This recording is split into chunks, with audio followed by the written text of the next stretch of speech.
एसो बंद समासो जीवाणम जानने क्षयदो। जिन प्रवचन का सार यह प्रवचन सार महाग्रंथ समस्त विश्व को दो भागों में बांटता है, ज्ञान और ज्ञेय। इसकी अद्भुत प्रतिपादन शैली, वस्तु स्वरूप को उद्घाटन करने वाली शैली की वजह से यह ग्रंथ आचार्य कुंद कुंद की सशक्त संरचना बन चुका है।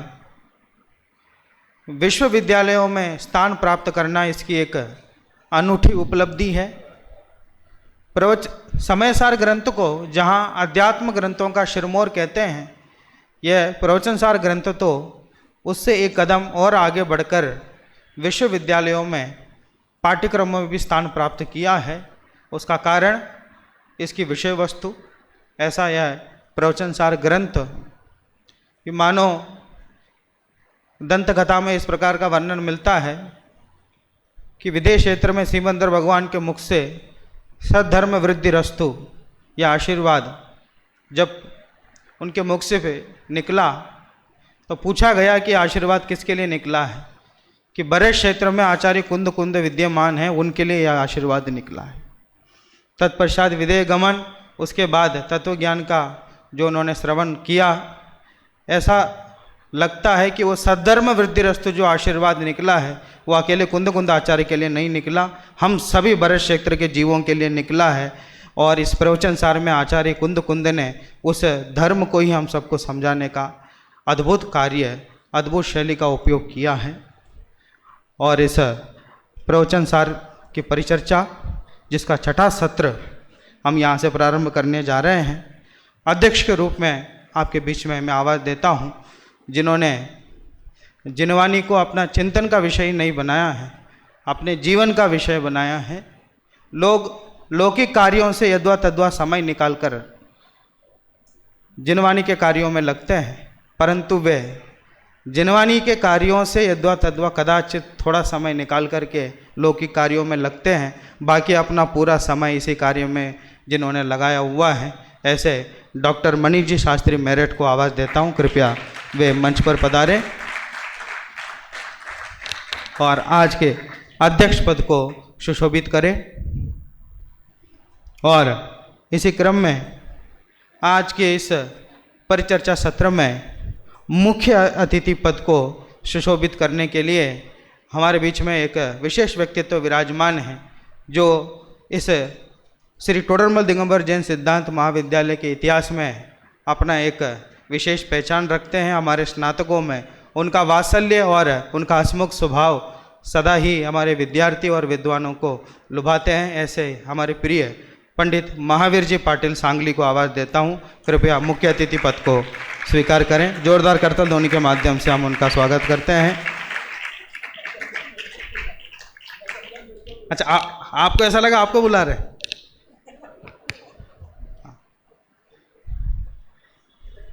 नहीं, वैसे वे सारे गुण जो मैंने कहे हैं वो आप पे भी घटित होते हैं, परंतु महावीर जी हमारे बीच में बहुत दूर से आए हैं और बहुत वात्सल्य भाव हम सबके प्रति रखते हैं। पुनः करतल ध्वनि के माध्यम से हम उनका स्वागत करते हैं। आगे परिचर्चा में अपने वक्तव्यों के माध्यम से जो विषय प्रस्तुत करेंगे, ऐसे प्रथम वक्ता पंडित अखिल जी शास्त्री जयपुर को आवाज़ देता हूँ, कृपया वे मंच पर पधारें। द्वितीय वक्ता के रूप में पंडित सर्वज्ञ जी शास्त्री जयपुर को आवाज़ देता हूँ, कृपया वे मंच पर पधारें। तृतीय वक्ता के रूप में डॉक्टर सोनू जी शास्त्री अहमदाबाद को मैं आवाज़ देता हूँ, कृपया वे मंच पर पधारें। और गोष्ठी परिचर्चा ये शब्द मैं समझता हूँ, इस शब्द का उपयोग जिन्होंने सबसे ज़्यादा किया होगा और इसके माध्यम से विद्वानों को विचार करने के लिए जिन्होंने मजबूर किया होगा कि केवल विषय प्रस्तुत नहीं करना है, चिंतन करना है और इस तरह चिंतन करना है कि कहीं से भी कोई प्रश्न पूछा जाए तो उसका जवाब हम दे सकें। तो गोष्ठी को इस स्तर तक ला करके रखने वाले हम सबके प्रिय डॉक्टर राकेश जी शास्त्री नागपुर यहाँ विद्यमान हैं। हम उनका भी हार्दिक हार्दिक स्वागत करते हैं और बिना किसी विलंब के मंगलाचरण के लिए श्री टोडरमल दिगंबर जैन सिद्धांत महाविद्यालय के शास्त्री तृतीय वर्ष के विद्यार्थी आदि जैन खनिया दाना को आवाज़ देता हूँ। वे आए मंगलाचरण करके इस कार्यक्रम की मंगलमय शुरुआत करें।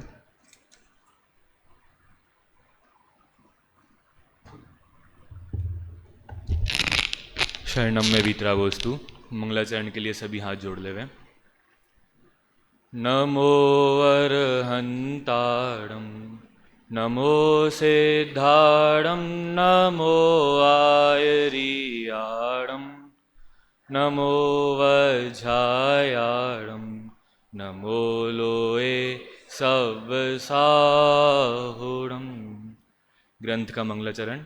एस सुरासुर मणुसिन वंदिदम धोदगायिकं ममलं प्रणमामि वर्धमानं तीर्थं धम्मस्कतारं। ज्ञान गे तत्व प्रबोधिनी जो हिंदी भाषा की टीका है उसके मंगलाचरण को भी यहाँ पे उसके रूप में लेंगे। जिन प्रवचन का सार यह प्रवचन सार महान, इसके अध्ययन मनन से प्रगटे आत्म ज्ञान। प्रगटे आत्म ज्ञान भींग जावे निज अंतर, निज में ही रम जाए ध्यान जो करे निरंतर। आ जावेगा अंत अरे उसके भवन का, और अधिक क्या कहें सार यह जिन प्रवचन का। ज्ञान गेय प्रज्ञापन इसमें किया गया है, और आचरण मार्ग निरूपित किया गया है। इन्हें जान कर जीवन इनसे आत्मसात हो, समझ लीजिए तो निश्चित ही आत्म प्राप्त हो। समझ लीजिए तो निश्चित ही आत्म प्राप्त हो। जय जिनेन्द्र।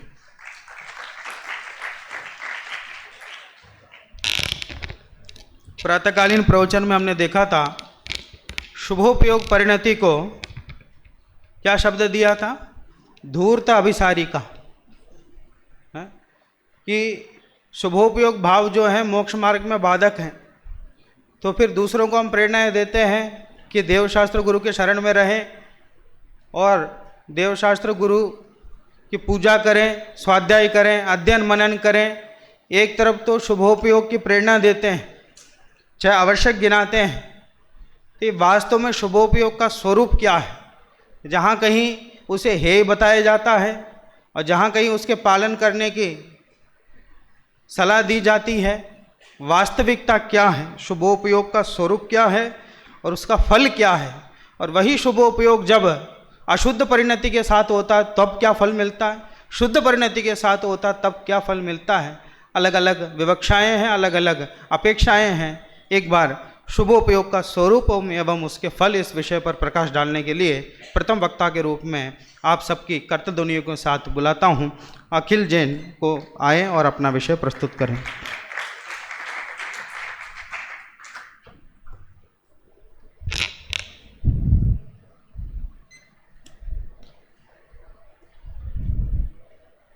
प्रणमामि बड्ढमाणम। आदरणीय अध्यक्ष महोदय, उपस्थित विद्वान, प्रवचन सार परिचर्चा के क्रम में शुभ परिणाम अधिकार यहाँ से प्रारंभ कर रहे हैं और आचार्य शुभ परिणाम अधिकार में शुभ परिणाम का महत्व नहीं अपितु उसकी असलियत बताना चाहते हैं।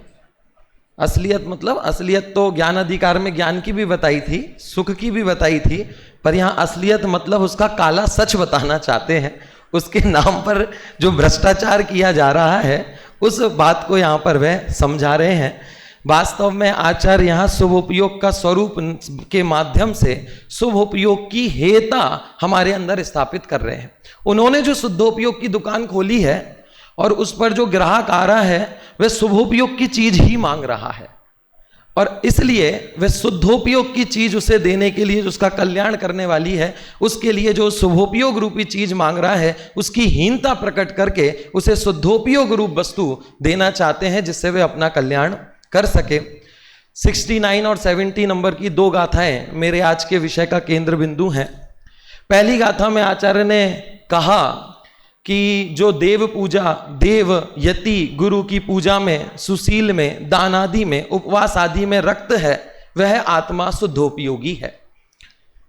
और दूसरी गाथा में आचार्य ने कहा कि इस शुद्धोपयोग के फल में वह जीव त्रियंच, मनुष्य और देव गतियों को प्राप्त करके वहां उत्पन्न होकर जितने काल वहां पर रहता है, वहां पर इंद्रिय सुखों को प्राप्त करता है।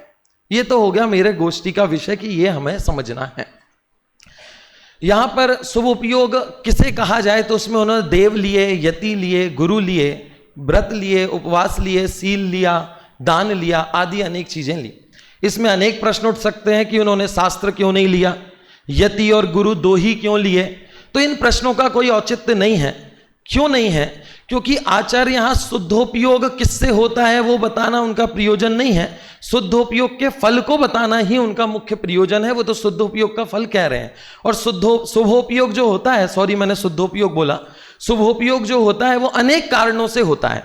तो आचार्य को जहां जो कारण उन्हें एक लाइन में कहने थे वह कारण उन्होंने कह दिए। क्योंकि आप इसी बात को यदि 158वीं नंबर की गाथा में देखेंगे, वहां भी उन्होंने शुभोपयोग का स्वरूप बताया और वहां पर उन्होंने जो कारण बताए वो इससे कुछ मिलते हैं और कुछ अलग हैं। तो उस समय पे जो विषय चल रहा है उस हिसाब से वहां कुछ कारण कह दिए और यहां पर कुछ कारण उन्होंने कह दिए। इसलिए अमृतचंद आचार्य ने तो इस बात पर ध्यान ही नहीं दिया कि क्या कारण बताए, ना उनके बारे में टीका में कोई चर्चा की। देव जयसेन आचार्य ने अपनी टीका में जो कारण बताए उनका स्वरूप बताते हुए, देव का स्वरूप तो हम समझते ही हैं, परमेश्वर अरहंत और सिद्ध देव हैं। यति में उन्होंने कहा कि जो शुद्धात्म के लीन के लिए अत्यंत प्रयत्नशील हैं, आरूढ़ हैं, उनको उन्होंने यति कहा। और गुरु में कि भेद अभेद रत्नात्रय के जो आराधक हैं, बाहर में दीक्षा आदि के कार्य करते हैं, ऐसे आचार्य उपाध्याय वगैरह को उन्होंने गुरु की श्रेणी में लिया। ज्ञान, दान, उपवास, सील आदि कह के उसे शुभोपयोगी कह दिया। इसमें मुख्य बात एक यह है कि अगर आप इसकी टीका को ध्यान से पढ़ेंगे तो टीका में आचार्य देव ये लिख रहे हैं, टीका के शब्द है, जब यह आत्मा दुख के साधनभूत द्वेष रूप तथा इंद्रिय विषय की अनुराग रूप अशुभ उपयोग की भूमिका का उल्लंघन करके, इसमें इन्होंने इंद्रिय विषय की जो अनुराग है उसे अशुभ उपयोग कहा है। इसका मतलब कि इंद्रिय के विषयों की चाह होना अशुभ उपयोग है। इंद्रियों के विषयों की चाह में किया गया कार्य वे चाहे भले ही धर्म कार्य हो लेकिन उसे अशुभ योग की श्रेणी में ये मान रहे हैं। इसी का सहारा लेकर टोडरमल जी ने भी मोक्षमार्ग प्रकाशक में कहा कि भैया अरहंत आदिक से लौकिक प्रयोजन की सिद्धि होती है नहीं, तो उन्होंने कहा नहीं होती। क्यों नहीं होती? क्योंकि लौकिक प्रयोजन की चाह से यदि अरहंत आदिक की सिद्धि पूजा करता है, अर्चना करता है, तो उसे लौकिक सिद्धि नहीं होती। यहां भी ये कह रहे हैं जो विषयों की इच्छा छोड़कर धर्म कार्य में लगता है उसे तो विषय सुख मिल जाएंगे, लेकिन जो विषय सुख की इच्छा से ही धर्म कार्य में लग रहा है तो कह रहे हैं वास्तव में वो शुभोपयोग में है ही नहीं, उसे अशुभोपयोगी कह रहे हैं। और कह रहे हैं इस भूमिका का उल्लंघन करके धर्म अनुराग से किस में आता है? शुभोपयोग में आता है। एक तो ये तो विषय हुआ। इसमें एक प्रश्न आप दूसरी गाथा में भी उठ सकता है कि भैया जब शुभोपयोग का फल बताया तो आपने देव गति बोला, बढ़िया किया, मनुष्य गति बोला, बढ़िया किया, ये त्रियंच गति कैसे शुभोपयोग का फल है? त्रियंच गति कैसे हो सकती? जानवर होना शुभोपयोग का फल है। तो इसका एक सामान्य जवाब तो यह है कि त्रियंच में अनेकांत है, वह शुभ भी है और अशुभ भी है। वह आयु की अपेक्षा से शुभ मानी गई है और गति की अपेक्षा से अशुभ मानी गई है, जिसके लिए वह उदाहरण दिया जाता है कि एक सेठ को पता चल गया, राजा को, कि वह मर के मेंढक होने वाला है, तो जब तक उसे गति का पता चला तब तक तो उसके लिए प्रयत्न करता रहा और अपने बच्चे को कहा मुझे तुरंत मार देना, मैं वहां रह भी नहीं पाऊंगा। क्यों? वहां पर अशुभ त्रियंच गति में जाने वाला है, उसको यह मन में था। और जैसे ही वो मेंढक बना और फिर जब उसे मारने के लिए डंडा उठाया तब वह उसमें छुप रहा है, क्योंकि वहां पे उसको त्रियंच आयु शुभ लग रही है। तो गति अशुभ श्रेणी में लिया है और आयु को त्रियंच। ये तो एक सामान्य उत्तर, लेकिन मैं इसमें यह कहना चाहता हूं कि यहां पर आचार्य का उद्देश्य शुभोपयोग का फल ये तीन गति बताना है ही नहीं। शुभ उपयोग का फल तो वह 11वीं और 12वीं गाथा में बता के आए हैं। जब उन्होंने 11वीं 12वीं गाथा लिखी तब शुद्ध उपयोग का फल बताया। शुभ उपयोग का फल उन्होंने कहा कि स्वर्ग की प्राप्ति होती है और उत्तम मनुष्य गति की प्राप्ति होती है, सुमनुष्य होता है। और अशुभ उपयोग में उन्होंने लिखा कि कुमनुष्य होता है, त्रियंश होता है और नरक गति में जाता है। शुभ उपयोग, अशुभ उपयोग और शुद्ध उपयोग का फल तो पहले बताए आए हैं। यहां क्या कर रहे हैं, कह रहे हैं यहां तो उन्हें शुभ उपयोग के फल में जो इंद्रिय विषय मिलते हैं, शुभ उपयोग का फल इंद्रिय विषय बताना है। अब वे इंद्रिय विषय कहां उपलब्ध हैं कि 4 गतियों में जीव पाया जाता है और 4 गतियों में से 3 गतियों में इंद्रिय के विषय उपलब्ध हैं। नरक गति को इसलिए नहीं लिया क्योंकि वहां उपलब्ध नहीं है। त्रियंश गति में इंद्रिय के विषय भी उपलब्ध होते हैं और अच्छे विषय उपलब्ध होते हैं, जिसके लिए दादा उदाहरण देते हैं कि भैया अमेरिका में जाओ तो कुत्ते बिल्ली हमसे ज्यादा पुण्यशाली दिखते हैं। बढ़िया बढ़िया सुंदर सुंदर स्त्रियां उन्हें अपनी गोदी में बिठा के घूमती हैं, चुम्मी देती हैं, और उनका जो बिस्किट होता है ना, आप जो पार्ले जी बिस्किट खाते हो 5 रुपए वाला, उनका बिस्किट ही 200 रुपए का आता है। अब वो ज्यादा पुण्य, उसको ज्यादा इंद्रिय के सुख मिले हैं। हमें एसी में रहता है, गाड़ी में घूमता है, 5 स्टार होटल में ठहरता है, और हम लोग कि हमें तो शिविर में आने के लिए भी पहले पूछना पड़ता है कि कैसी व्यवस्था मिलेगी। तो कह रहे हैं कि जहां जहां जिस जिस गति में इंद्रिय सुख उपलब्ध हो सकते थे, उन 3 गतियों के नाम आचार्य ने यहां पर लिख दिए। यहां पे शुभ उपयोग का फल त्रियंश गति है, मनुष्य गति है नहीं, क्योंकि आचार्य उत्थानिका में ये लिख रहे हैं कि मैं किस शुभ उपयोग का फल बता रहा हूं कि इंद्रिय विषय जिससे प्राप्त होते हैं, ऐसे शुभ उपयोग का फल और उसका स्वरूप यहां पर कहता हूं। तो उत्थानिका में शब्द भी डाला कि इंद्रिय सुख के कारणभूत, इंद्रिय सुख जिससे प्राप्त होता है, ऐसे शुभ उपयोग का मैं वर्णन करता हूं।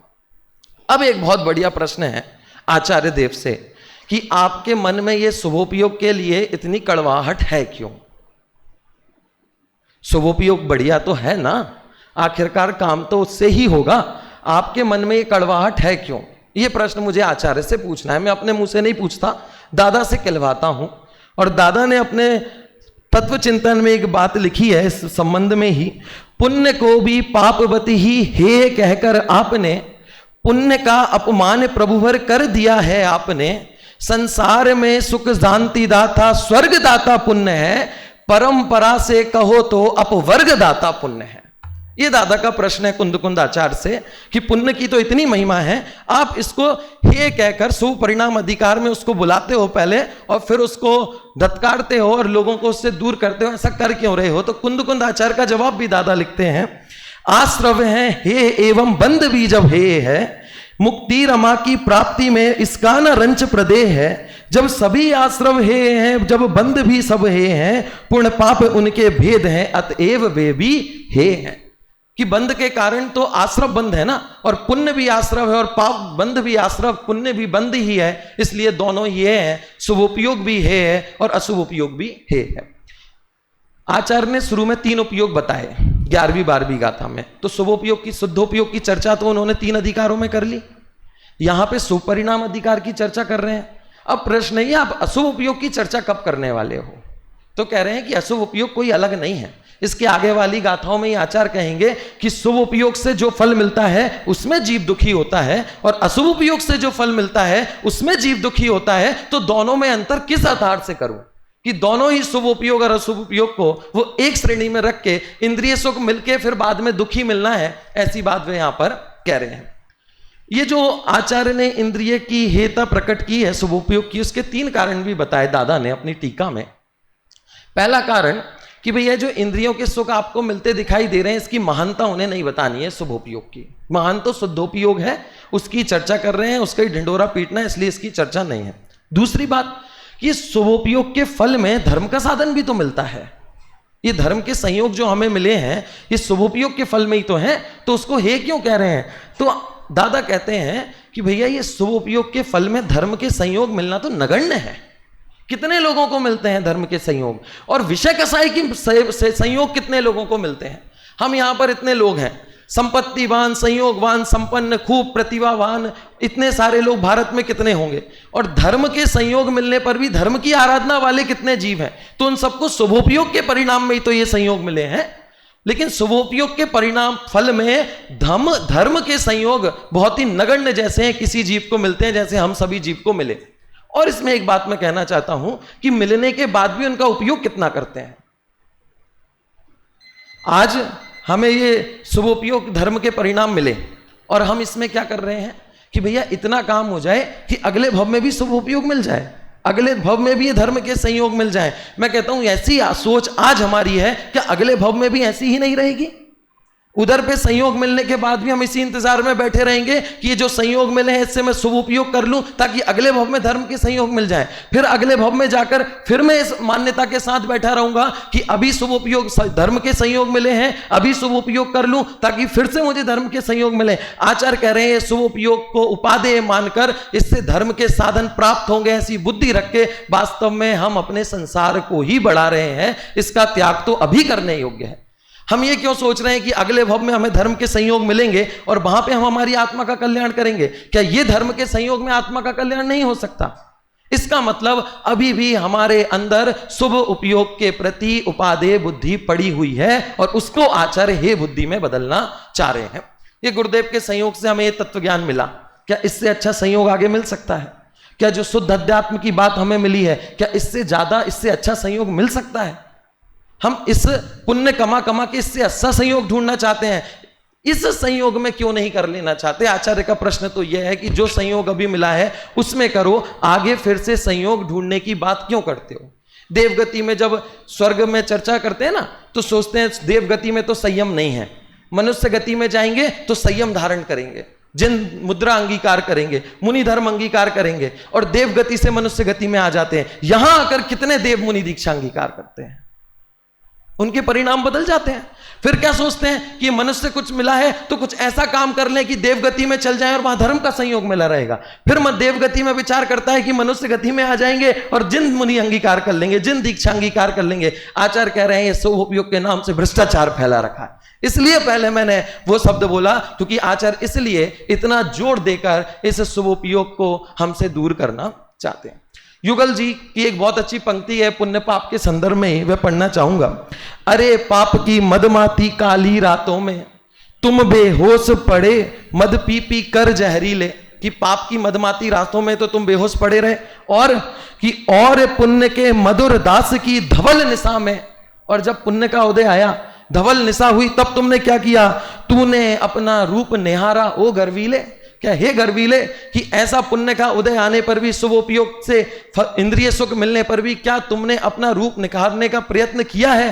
कह रहे हैं कि नहीं किया। तो ये शुभ उपयोग भी वास्तव में हमारे लिए हे ही है, ऐसा इस अधिकार में आचार्य कहना चाहते हैं। और इस बात को इसलिए आदरणीय दादा ने मंगलाचरण के रूप में ही प्रस्तुत किया।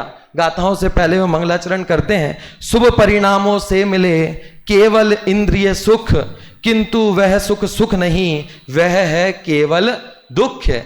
इसलिए आचार्य देव यहां इस गाथा में शुभोपयोग का फल बताकर इंद्रिय सुख बता रहे हैं और इंद्रिय सुख दुख का कारण है, यह सिद्ध करके इस शुभोपयोग के प्रति हमारी जो उपादेय बुद्धि पड़ी है, इसे धर्म का साधन मानकर इसमें लगने की जो प्रवृत्ति है उसे छोड़कर इसमें हे बुद्धि उत्पन्न कराकर जो शुद्धोपयोग वे हमें प्राप्त कराना चाह रहे हैं वे हमें उपलब्ध कराने की उनकी भावना है।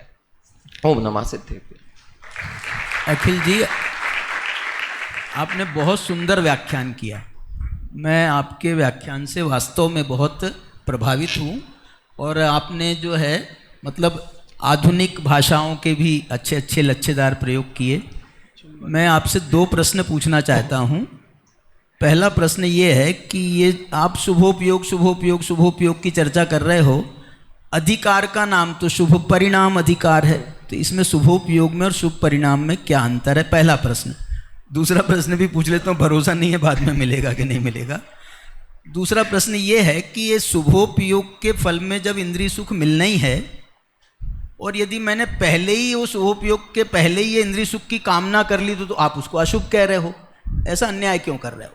हाँ, पहला प्रश्न कि यहाँ पर इस प्रकरण में आचार्य ने जो शुभोपयोग और शुभ परिणाम या शुभ भाव कहा है वहां पर उसका अर्थ एक ही लेना है। इस प्रकरण में कई अलग अलग अपेक्षाओं से देखते हैं तो शुभ भाव और शुभ परिणाम शुभोपयोग का अंतर आपको मिल भी सकता है कि शुभ भाव अलग चीज है और शुभोपयोग अलग चीज है। चूंकि इस प्रकरण में दोनों का मतलब एक है, इसलिए अधिकार में भी वही लिख रहे हैं और विषय वस्तु में भी शुभोपयोग कह रहे हैं, चलेगा। अमृतचंद आचार्य ने भी यही कहा, कहीं पर शुभ परिणाम लिखा है और कहीं पर शुभ उपयोग लिखा है, दोनों शब्दों के प्रयोग इन्होंने यहां पर किए हैं। ये तो पहली बात। दूसरी बात कि भैया जिसे जिस चीज की चाह होती है उसे वो चीज नहीं मिलती है, संसार का नियम है। मोक्ष उसे ही मिलता है जो मोक्ष की चाह नहीं रखता, सर्वार्थ सिद्धि उसे ही मिलती है जो सर्वार्थ सिद्धि की चाह नहीं रखता। आप चाह रख के सर्वार्थ सिद्धि प्राप्त नहीं कर सकते, आप चाह करके शुद्धोपयोग प्राप्त नहीं कर सकते। तो जिस चीज की चाह रख रहे हो मतलब वो आसक्ति है, आसक्ति होने से वह हे है, संसार का कारण है। इसलिए किसी चीज की भी चाह हो वह आसक्ति होने से उसे अशुभ उपयोग में ही लिया जाएगा। निदान में प्रायः चाह की जाती है और वो मिलता है। भाई जैसे लोगों जो भी नारायण प्रतिनारायण बने, उन्होंने निदान किया था पिछले भाव में और उसे उन्हें मिल गया, तो वो सिद्धांत कहाँ रहा। पंडित टोडरमल जी ने मोक्षमार्ग प्रकाशक में लौकिक प्रयोजनों की पूर्ति भी अरंतादिक से होती है, यह भी स्पष्ट किया ही है ना। तो इसे हम सर्वथा निषेध कैसे कर सकते कि जो चाहते हैं वो कभी नहीं मिलेगा। निदान की चर्चा की, लेकिन निदान को तो सदैव जिनवाणी में अयोग्य ही बताया ना, करने की प्रेरणा तो दी नहीं, उसके फल में मिल गया। लेकिन फिर भी उन्होंने उस निदान को तो अशुभ उपयोग में ही रखा है, उसकी प्रशंसा नहीं की है, उसे बुरा ही बता के बंद का कारण ही बताया। अब इसका जवाब तो मैं मतलब उसके फल में उनको 2-4 को मिल जाता है, तो इसका तो कोई आप बताएं। इसका अध्यक्ष महोदय तो बता ही देंगे। बहुत अच्छा।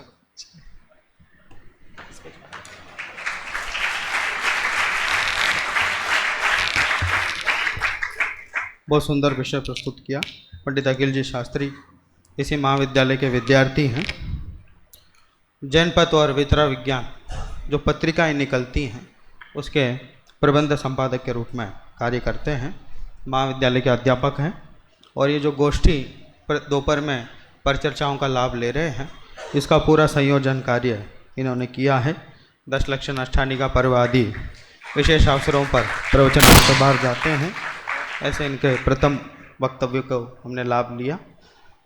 द्वितीय वक्ता के रूप में विषयों के दुख का वास्तविक स्वरूप, ऊपर से तो हम कहते हैं कि विषय दुखकारी है और सारा जगत विषयों के पीछे भाग रहा है और विषयों को अनुकूल मानता है।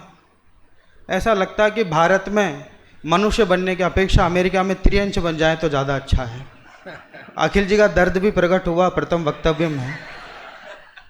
ये वास्तविक स्वरूप क्या है? विषय सुख है कि दुख है कि क्या है? और जो अल्पज्ञ हैं उनके बस की बात नहीं है इसे का विवेचन करना।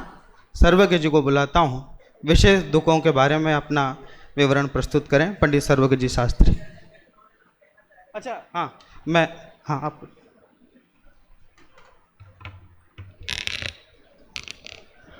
ओम नमः सिद्धेभ्य। प्रवचन सार परिचर्चा टाइमर भाई अखिल ने यहाँ लगाई दिया है। बहुत अच्छा उद्बोधन सुनने को मिला पूर्व वक्ता से। प्रवचन सार सचमुच काफ़ी प्रिय है, तार्किक परमागम है, तर्कों से अपनी बात हर एक गाथा में रखी गई है। ऑस्कर वाइल्ड एक आयरिश पोएट हुए हैं और उन्होंने जाते जाते एक बात लिखी कि मैं ताउम्र बस एक ही काम करता गया, एक दुख से दूसरे दुख को बदलता गया, इस चाह में कि मुझे सुख मिलेगा। पर मैं जो काम कर रहा था वो यही कर रहा था ताउम्र कि मैं एक दुख से सुख की चाह में एक और दुख पाता गया। हमारी चाह अंडरलाइंग फैक्ट है, हमारी तृष्णा अंडरलाइंग फैक्ट है, क्योंकि ये तो सिर्फ ये एक हॉल है जहां पे ये कहा जा रहा है कि विषयों के दुख का वास्तविक स्वरूप, जो जिन कुमार जी ने अभी कहा विषय दुखकारी हैं, ये तो इसी हॉल में कहा जाता है। बाकी तो सब बाकी चाह, विषयों की चाह है। हर एक आदमी अगर इधर से उधर दौड़ रहा है, वो चाहे बंबई हो चाहे दिल्ली हो, वो विषयों की चाह में दौड़ रहा है। भाई अखिल ने बात कही अभी मनुष्य की और देवगति की, कि मनुष्य में रहकर ये सोचता है कि देवगति होगा तो धर्म का समागम मिल जाएगा, और देव में ये सोचता है कि मनुष्य मिल जाएगा तो मुनि बन जाऊंगा। भाई दूर की बात हो गई, जब जाएंगे जब होगा तब ज्ञान में आएगा, पता नहीं। मैं तो तुमसे राजस्थान और स्विट्जरलैंड की बात करता हूं। संयोग से 2 साल पहले मुझे 2 महीने में 2 बार स्विट्जरलैंड जाने का काम पड़ा। बहुत खूबसूरत जगह है, धरती पर स्वर्ग है। मैं वहाँ एक म्यूजियम में खड़ा था और म्यूजियम में मुझे एक आदमी मिला, उससे मुझसे पूछा आप कहाँ से? मैंने कहा मैं राजस्थान से हूँ। राजस्थान, मुझे तो राजस्थान बहुत पसंद है। मैंने कहा भाई राजस्थानी तो मर रहे हैं स्विट्जरलैंड आने के लिए, ये स्विट्जरलैंड में खड़े होकर बोल रहा है कि मुझे राजस्थान आना है। मैंने राजस्थान में तुम्हें क्या पसंद है? राजस्थान की गर्मी पसंद है। मैंने कहा भाई राजस्थान वाले गर्मी से परेशान हैं, वो स्विट्जरलैंड आना चाहते ताकि ये बर्फीली वादियां देख सकें, जैकेट पहन सकें। बोले हम तो जैकेट पहन पहन के परेशान हैं, हम चाहते हैं कि हाफ टी शर्ट पहने जो आप लोग पहनते हो। ये तृष्णा है, जिस तृष्णा के कारण राजस्थान वाला स्विट्जरलैंड जाना चाहता है, स्विट्जरलैंड रहने वाला राजस्थान आना चाहता है। हम पांचों इंद्रिय के भोग में इतने मस्त हुए जा रहे हैं कि हम ये भूल गए हैं कि न 5 इंद्रिय दुखकारी हैं। ये इंद्रियां तो जब छूटेंगी तब छूटेंगी, हमारे बस में नहीं है इनसे छूटना। और इंद्रियों के वश होकर हम विषयों की ये चाह में जले जा रहे हैं। आप यकीन मानेंगे, लखनऊ में एक बहुत बढ़िया मिठाई वाला है और हर जगह होता है, हर शहर में होता है, हमारे यहाँ भी मिल जाएंगे आपको। मैं उनका नाम नहीं ले सकता क्योंकि मेरे पड़ोसी हैं, कभी उनके बात चली गई तो दिक्कत हो जाएगी। सोढ़ानी वाले, तो मैं लखनऊ की बात करता हूं आपसे, तो ले लिया, ये बता दिया कि भैया कौन पड़ोसी है, उदाहरण उनके ऊपर नहीं है। अब आप इस पर ही प्रश्न मत पूछ लेना मेरे से। तो लखनऊ में मिठाई, बहुत फेमस मिठाई वाला है, मिठाई वाले के यहाँ 2 लोग गए मिठाई खाने के लिए, और हर जगह ऐसा होता है कि एक फेमस कोई मनीष भैया चल जाए तो उसके नाम के डुप्लीकेट बहुत सारे खड़े हो जाते हैं। तो उसको ओरिजिनल तो मिला नहीं, उन दोनों को बगल वाला मिल गया, तो वो उसकी मिठाई बगल वाले की उसके नाम से खाने लगे। उनका एक मित्र थोड़ी देर बाद पहुंचा, बोले ये क्या खा रहे हो? बोले इसकी मिठाई खाने आए हैं लखनऊ, और बहुत इंतजार था, लखनऊ आना हुआ है तो उसकी मिठाई खा रहे हैं। बोले भैया ये ओरिजिनल नहीं है। वो पिछले 2 मिनट से जिस चाव से वो मिठाई खा रहे थे, 2 मिनट बाद जैसे ही उन्हें पता चला कि ये ओरिजिनल वाला आइटम नहीं है, वो मिठाई हाथ से छूट गई। मैं आपसे पूछता हूं वो क्या खा रहे थे? वो मिठाई खा रहे थे? क्या उनको अपनी जीभ पर स्वाद आ रहा था कि वह तृष्णावश अपने राग को खा रहे थे? जैसे ही पता चला कि ये वो पदार्थ नहीं है जो हम खाना चाहते हैं, 2 मिनट तक क्या हो रहा था? 2 मिनट तक वो ये मान रहे थे कि तो वही मिठाई है जो हम खाने के लिए आए हैं। 2 मिनट बाद ये पता चला कि ये वो नहीं है जो हम खाना चाहते हैं, तो वो विषय छूट गया। क्यों? क्योंकि उनको लगा कि नहीं नहीं, ये विषय मैं नहीं भोगना चाहता, ये तो मेरे लिए दुखकारी हो जाएगा, क्योंकि मैं जिसे खाना चाहता हूं। तो समस्या पर वस्तु में नहीं है, समस्या है मेरे अंदर, जो मेरी तृष्णा है उस वश मैं विषय से विषय बदलता रहता हूं और मैं सुख नहीं पा पाता। मुझे बहुत प्यास लगी है, समुद्र है, वाटर वाटर एवरीवेयर, यही कहा जाता है। जब पानी बचाओ, एक एक बूंद बचाओ की बात आती है। समुद्र का खारा पानी देखकर यदि मैं पीने लग जाऊं, मुझे लगेगा मेरी प्यास बुझ रही है, पर असल में मेरी प्यास बढ़ती जाएगी, बढ़ती जाएगी और बढ़ती जाएगी, क्योंकि वो पानी खारा है और खारे पानी से प्यास बढ़ती रहती है। ये सारे दुख विषय में दुख नहीं है। अब सिद्धांत की बात करते हैं। विषय में दुख नहीं है, विषय में सुख की कल्पना करना यह दुख का कारण है। और यह बात भाई अखिल की बात को ही आगे बढ़ाता हुआ कह रहा हूं। 3 गतियों में सुख की बात की जाती है, नरक गति को छोड़ देते हैं, जो गाथाओं में यह भाव आया है कि मनुष्य, तिर्यंच और देवगति, इसमें भी मनुष्य और तिर्यंच को गौण कर दें। देवगति के लिए सॉफ्ट कॉर्नर सबके दिलों में है। मेरे को तो एक भाई मिले भी, बोले सर्वा कि एक बार तो देवगति में जाना है। मैं सच बता रहा हूं, मैंने उन्हें कुछ नहीं बोला, मैं सोचता रह गया आज तक कि कौन सी ऐसी चाह है जो इन्हें लग रही है, इनको लग रहा है कि एक बार तो स्वर्ग में जाना है या देवगति में जाना है। विषयों की चाह है। देव भी विषयों में रमणता करते देखे जाते हैं, इसलिए यह सिद्धांत बना कि वे भी दुखी हैं। हमें लगता है वहां सुख होगा, ना खाना ना पीना ना सोना, हर समय बहुत अच्छा मौसम मिलना, वनों में घूमना, जो चाहें, जो विषय चाहें वो मिलना, जैसा चाहें वैसा मिलना। पर यही चाह हमारे अंदर है, इसलिए देवगति के लिए हमारे अंदर भी एक सॉफ्ट कॉर्नर बना हुआ है। ये सारे पानी के बुलबुले हैं, वो ट्रैफिक लाइट पे खड़े रहते हैं ना, और वो ट्रैफिक लाइट पर कोई एक आदमी बेचने वाला आ जाता है पानी का बुलबुला, और बच्चे एक्साइटेड हो जाते हैं कि एक बुलबुला फोड़ा, फिर दूसरा बुलबुला फोड़ा, इस चाह में कि मैं एक इच्छा पूरी करूं, फिर दूसरी इच्छा पूरी करूं, मैं तीसरी इच्छा पूरी करूं, और फिर वो अंत में जाके ऑस्कर वाइल्ड की कहानी बन जाती है कि मैं ताउम्र एक दुख से दूसरा दुख बदलता गया। ये सारे के सारे पर वस्तुओं में सुख की कल्पना करना, ये 5 भागों में इन्हें बांटते हैं जो गाथाओं का भाव है। ये सपर हैं, पराधीन हैं। हर जगह हम भी जाएं, कहीं भी स्वाधीनता की बात की जाती है। स्वाधीनता मेरा जन्म सिद्ध अधिकार है। हम आजाद हुए, भारत आजाद हुआ, हम पराधीन नहीं रहना चाहते थे। हमें पराधीनता पसंद नहीं है। पर वस्तु में सुख ढूंढना यह पराधीन सुख है, यह बाधा सहित है। भूख लगना, प्यास लगना, पेशाब जाना, यह बाधाएं लेकर आता है। एक रसगुल्ला खाया, 10 रसगुल्ले नहीं खा सकते। एक रसगुल्ले में जो आनंद आया वो 10वें में नहीं आएगा। इस उदाहरण हम सब जानते हैं, पर यह बाधा सहित है। बाधा हो जाएगी, उल्टी आ जाएगी, बीमारी लग जाएगी। बाधा सहित है, विच्छिन्न है, यह खंड खंड में प्राप्त होता है, अखंड प्राप्त नहीं होता, बल्कि आत्मा का सुख अखंड है। यह बंध का कारण है। जितने पर वस्तु के प्रति आसक्ति होगी उतना बंध होगा, उतना संसार में रहना होगा। जितना संसार में रहना होगा तो विषयों की चाह के दाह में हम जलते रहेंगे। ये विषम है, ये कभी कम होते हैं, कभी ज्यादा होते हैं, शांति नहीं मिलेगी। इसलिए इंद्रिय सुख, अगला विषय भी यही है, इसमें आपको और विस्तार से सुनने को मिलेगा। इसलिए यह हेय है। गाथाओं में उदाहरण आया जोंक का। आचार्य अमृतचंद्र ने उदाहरण दिया तत्प्रदीपिका टीका में, जोंक, लीच। आजकल तो उसका ट्रीटमेंट भी होता है।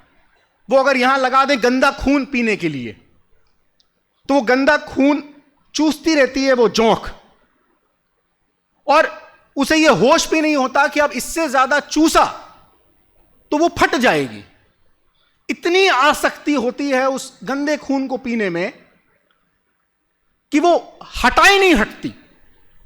उसे संसी से अगर हटाएं तो वो हिंसा का कार्य होगा, क्योंकि उसके टुकड़े हो जाएंगे, उसका शरीर छिन्न भिन्न हो जाएगा, मृत्यु को प्राप्त हो जाएगी। पर फिर भी वो छोड़ती नहीं है। जैसे बिल्ली दूध नहीं छोड़ती, उसे लाठी से मारो, यह भी उदाहरण आता है हमारे शास्त्र में। ये वैसे ही जोंक का उदाहरण दिया। अरे जोंक छोड़े हम। एक उदाहरण दिया, शायद दादा का उदाहरण है जो गाथाओं में आया है, कि उन्हें एक ऐसे सज्जन मिले जो बाजार की चाट पकौड़ी खाना बहुत पसंद करते थे। उन्हें बहुत पसंद थी। दीपक जी भाई साहब वो चाट पकौड़ी खाते थे, तृप्ति नहीं होती थी, तो जाके मुंह में 2 उंगली डालते थे, उल्टी कर देते थे, और फिर वापस चालू हो जाते थे कटोरा लेके, भाई साहब और दे दो थोड़ा सा। ये क्या आसक्ति है? अब हम में और जोंक में अंतर क्या रह गया? हम छोड़ने को तैयार नहीं हैं। और जगत में तो जब हम बहुत किसी के घर पे भी अगर आमंत्रित हों, निमंत्रित हों भोजन के लिए, तो जरूरत से ज्यादा ही भोजन की तैयारी होती है। मुझे तो जितने कटोरे थाली के अंदर होते हैं, मेरे बैठते ही उतने ही कटोरे थाली के बाहर चले जाते हैं, क्योंकि मेरा शरीर देखकर आपको अंदाजा लग गया होगा। इतना कैसे खाएं? कोई खा नहीं सकता। 8 कटोरियां, जिसमें 4 सब्जी, 2 दाल, फिर 2 मिठाइयां, और उसके बाद फिर वो थाली की मिठाई भी कम पड़ जाए तो उसके बाद ये कहा जाता है dessert goes to the heart. पर जो खाने पीने के शौकीन हो, फिर तो वो थोड़ा और, वो कहते हैं दबा के खा लिया। मुझे कहने की आवश्यकता नहीं, बच्चों के चेहरे बता रहे हैं। जिस दिन खीर बनी थी उस दिन क्या होता है, जिस दिन मालपुए बनते हैं उस दिन क्या होता है। पीयूष जी भाई साहब से पूछो व्यवस्था कितनी बढ़िया रहती है उस दिन। आज रसगुल्ले बने थे, राकेश जी भाई साहब कह रहे हैं। तो सबसे ज्यादा अगर कोई खत्म होता है आइटम हमारे यहां पे, तो वो ही एक आइटम होता है जिसकी विशेष मांग होती है। ये उसमें सुख बुद्धि, उसमें सुख की कल्पना करना, ये एक बड़ी समस्या है हमारे लिए। और इसीलिए गुरुदेव श्री ने इस बात को कहा है कि भैया विषयों में सुख की कल्पना करना वास्तव में जहर है। गुरुदेव श्री के शब्द हैं, ये जहर है। ये हमारे को हमारे आत्मिक सुख से वंचित रखता है, इसलिए जहर है। शुभ और अशुभ की अलग से व्यवस्था नहीं है। 1 मिनट और लूंगा। दरवाजा एक ही है, हम हैं, हमारे भाव हैं, कभी शुभ होते हैं कभी अशुभ होते हैं। हमारा घर है, दरवाजा एक ही है। अब उससे चाहे पंडित जी आए चाहे चोर आए, पंडित जी आएंगे तो भी पीयूष जी भाई साहब व्यवस्था बनानी पड़ेगी घर में। चोर आएगा तो व्यवस्था बिगाड़ कर जाएगा। दोनों ही घर के लिए कोई ना कोई रूप में भार ही हैं। पंडित जी आएंगे तो व्यवस्थित टाइम पर आएंगे, व्यवस्था बनानी होगी। चोर आएगा तो अव्यवस्थित टाइम पर आएगा, व्यवस्था बिगाड़ने के लिए आएगा। पर मेरे घर के लिए तो भार ही हैं। शुभ और अशुभ मेरी अपनी आत्मा के लिए तो भार ही है। अच्छा बुरे की कोई व्यवस्था नहीं है कि भैया शुभ आया इसको इस डिपार्टमेंट में जमा कर दो, ये डिपार्टमेंट अलग है। अशुभ आया तो इसको इस डिपार्टमेंट में जमा कर दें।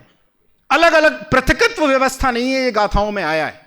शुभ और अशुभ की व्यवस्था, दरवाजा आने का दरवाजा एक ही है, अलग अलग कोई व्यवस्था नहीं है। इसलिए दोनों भार रूप हैं आत्मा के लिए।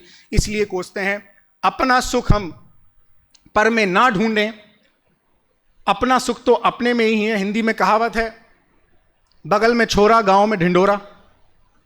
सचमुच हमारे अंदर ही वो सुख है जो हम पाना चाहते हैं, पर हम ढिंडोरा बजाए घूम रहे हैं गांव गांव में कि हमें सुख की प्राप्ति हो जाए, हम अपने में आ जाएं क्योंकि मेरा सुख मेरे में ही है। हम इस आत्मिक सुख की प्राप्ति करें और अपने में अपनापन कर लें, इसी मंगल भावना के साथ।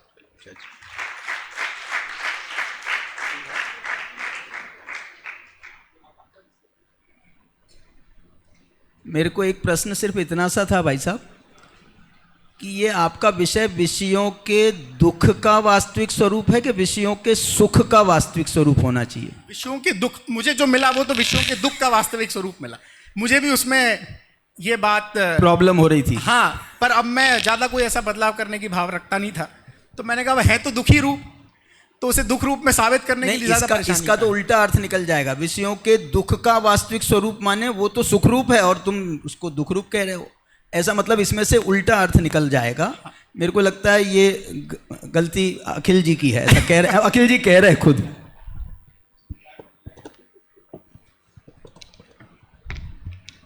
अभी हम सभी ने इस विषय पर मार्मिक विवेचन पंडित सर्वज्ञ जी शास्त्री भारिल इनके माध्यम से सुना है। महाविद्यालय के तीसरी पीढ़ी हैं। संस्थापक प्राचार्य अध्यात्म रत्नाकर पंडित रतनचंद जी भारिल के पोते हैं और महाविद्यालय के हितैषी डॉक्टर शुद्धात्म प्रकाश जी भारिल साहब के सुपुत्र हैं और खुद 32वें बैच से इन्होंने यहाँ शास्त्री किया है। और शास्त्री के अध्ययन के पश्चात अध्ययन काल भी मैंने देखा है। भाई साहब का 1 साल आपसे जूनियर हूँ और गोष्ठी के लिए हमारे जो संयोजक होते थे उन सबसे हमारा निवेदन यही होता था कि उस गोष्ठी में हमारा नाम मत रखना जिसमें सर्वज्ञ भैया का नाम हो, क्योंकि ये ओजस्वी वक्ता तो उसी समय से हैं और लगभग मैंने तो 5 साल ऐसे ही देखा कि जिसमें बोलते थे नंबर तो इनका लगता ही था। विषय की तैयारी और प्रस्तुति इस तरह की उनकी होती थी। और अध्ययन के पश्चात विद्यार्थियों के लिए एक नया उपक्रम कि आप विदेश गए, विदेश में जाके पढ़ाई करके आए। यहाँ जगत गुरु रामानंद आचार्य संस्कृत विश्वविद्यालय में पढ़ने वाला विद्यार्थी भी विदेश में जाकर के MBA कर सकता है। उनके लिए एक रास्ता आपने खोला कि शास्त्री के विद्वान अध्ययन करने के बाद किसी भी क्षेत्र में जाके कुछ भी पढ़ाई कर सकते हैं। इसका एक उदाहरण आपने प्रस्तुत किया। और नाटक प्रेमी तो हैं ही, उनके प्रवचन में भी आपने सुना होगा कि उनके अध्ययन काल में जो भी नाटक हुए थे उन सब में मुख्य पात्र के रूप में अभिनय और मंचन का कार्य उन्हें बहुत पसंद है। तो जो भी नाटक उस समय हुए थे मुख्य पात्र के रूप में आप उस समय रहा करते थे और उसी का परिणाम है कि उसके बाद भी स्मारक में जितने नाटक हुए विद्यार्थियों में उन सब का निर्देशन आपने किया है। और छात्रों के हित के लिए निरंतर नई नई योजनाएं आप हमें प्रदान करते रहते हैं।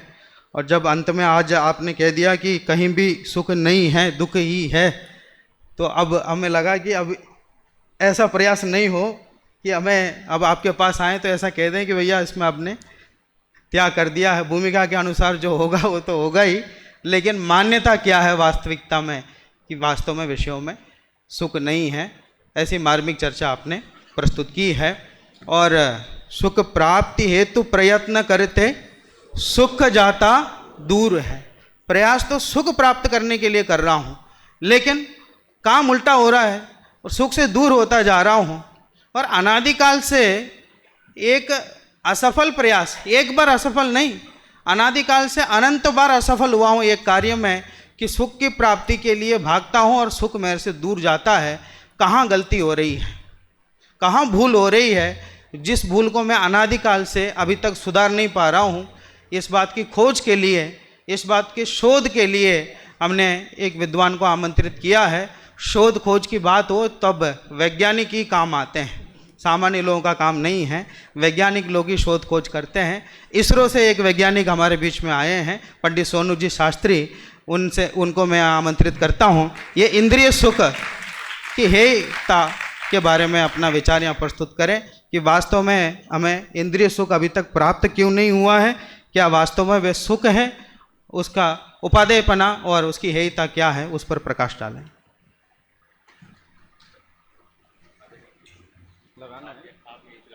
तुम्हारे सम्मान में बनाई थी, हम तो नहीं देख रहे।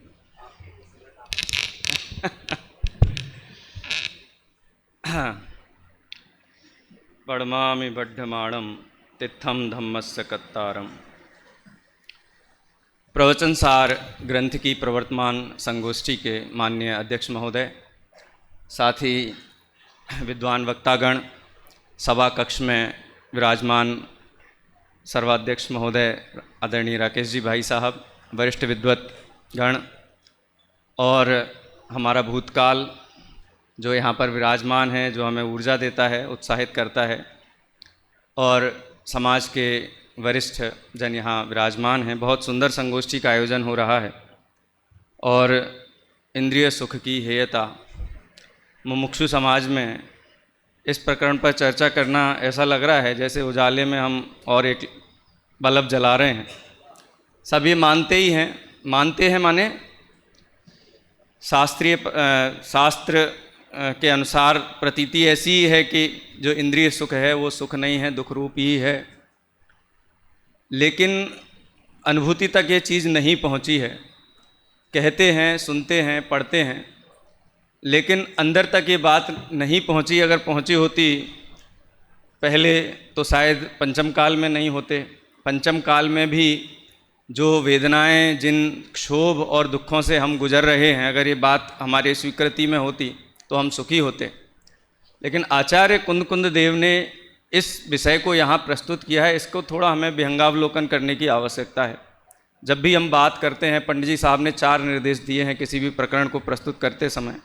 उसका प्रसंग देखना चाहिए, पात्रता के अनुसार उस विषय का विचार करना चाहिए, किसके लिए बात कही जा रही है, उसका प्रयोजन क्या है और उससे हमारी लाभ हानि क्या है।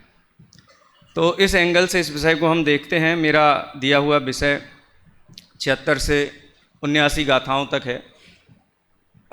ये प्रकरण सुख अधिकार के बाद आरंभ होता है, शुभ परिणाम अधिकार। आचार्य जयसेन ने इस अधिकार को विभाजित करते हुए सबसे पहले ज्ञान कंडिका के रूप में इसको रखा, जिसमें 10 गाथाएं हैं।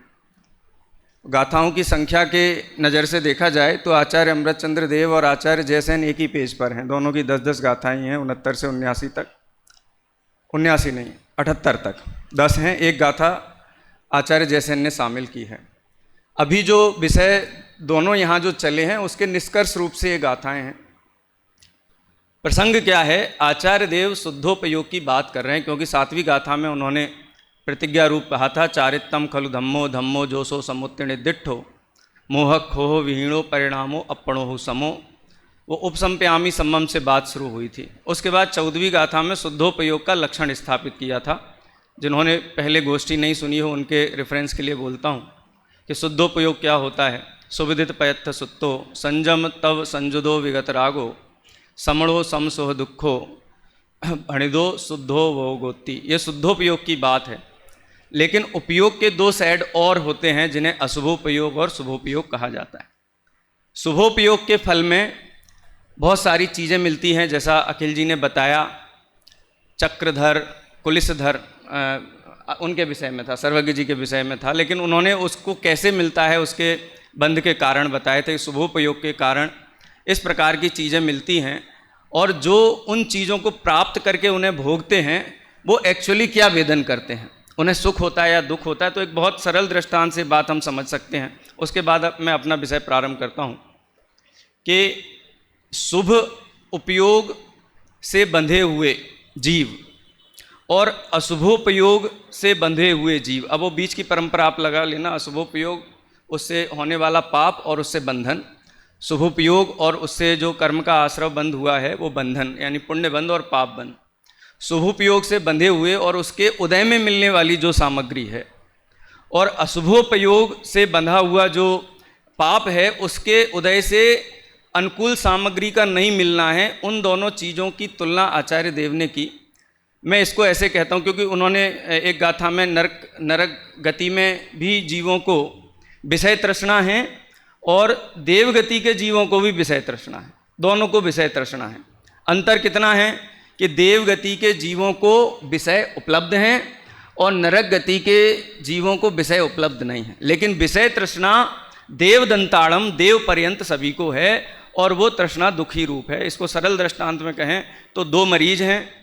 एक मरीज नगर सेठ है, उसको भी कैंसर हुआ है 4th स्टेज का, और एक भिखारी है, सबसे दरिद्री व्यक्ति है उसी नगर का, उसको भी कैंसर हुआ है 4th स्टेज का। उसकी पीड़ा दोनों की कैसी होगी, पीड़ा की जाति क्या होगी, दोनों में कौन सुखी है? तो आचार्य देव कहते हैं कि उसको भी पीड़ा है, इसको भी पीड़ा है। लेकिन कोई मूढ़मती ये कह सकता है कि काय की पीड़ा है, सब तो दवाइयाँ मिल रही हैं, सारी डॉक्टर तो उपलब्ध हैं, सारी अनुकूलताएं तो मिल रही हैं, किस बात का दुख है? लेकिन जो उस रोग से परिचित है वो कहेगा भैया रोग तो रोग है, कैंसर और कैंसर में भेद नहीं होता है, दवाई मिले या ना मिले। आचार्य देव इसी दृष्टि से शुभ भाव के कारण बंधने वाले पुण्य और अशुभ भाव के कारण बंधने वाले पाप को देखते हैं। यहाँ तक एक बात हुई। अब जो विषय मेरा है 76वीं गाथा से, वो कहते हैं कि भाई इंद्रियों से उपलब्ध होने वाली जो अनुकूल सामग्रियां हैं उनका स्वभाव क्या है।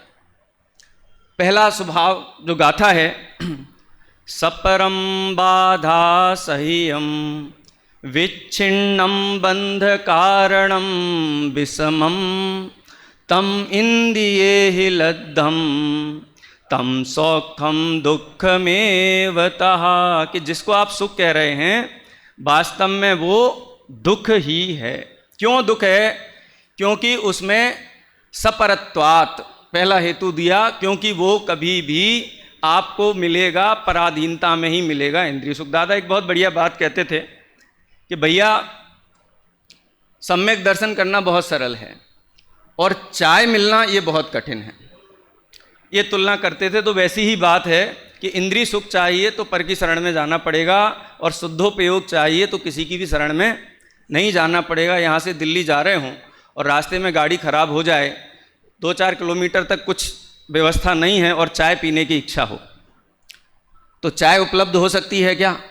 चाय उपलब्ध नहीं हो सकती।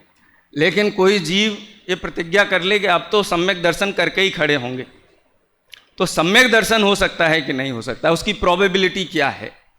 यदि सम्यक दर्शन की निर्मल भावना से पुरुषार्थ करे तो वहाँ सम्यक दर्शन प्रकट कर सकता है। ऐसे ही शुद्धोपयोग भी उस एक्सटेंडेड सम्यक दर्शन ही है, उतना ही यहाँ पर हम उसको देखें तो वहाँ पराधीनता नहीं है। तो इंद्रिय सुख में पराधीनता है और शुद्धोपयोग में वो पराधीनता नहीं है।